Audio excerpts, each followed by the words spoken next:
باب اللوق اتشق سنه 1912، والمحلات دي اللي هي بتاعت تجاره الخنازير دي اساسا كانت موجوده من بدايه السوق.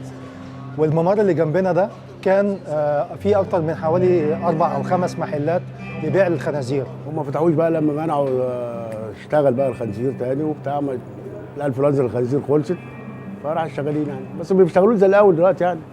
لا زباين قليلين جدا واصدقاء قوي قوي قوي، بس لان ما فيش حد بيجي يسال عليه. اما زمان كانت بيجوا الزباين وير شوب بورك، بيسال فين اللي بتاع لحم الخنزير اهو اشتري. كان في مسلمين الاول بيبيعوا بس بطلوا لما تلاقوا استحرموا فيها، بس خدت بالك دي شغلتهم، وانا هشتغل ايه تاني غير الشغله دي؟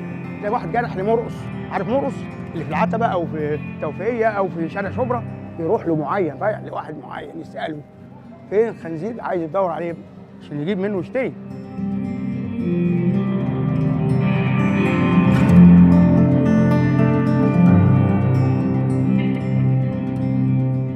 الخواجات دي مش لما جت الثوره، واخر حاجه باقيه كانت سنه 60، مش اخر حاجه سنه 60. كله خلاص كان سافر توزع محلاته، واللي قلب نشاطه من خضري، اللي قلب نشاطه من بقال، اللي قلب من لبان، اللي قلب من بتاع خزوات، كلها بقى غير، حصل لخبطه.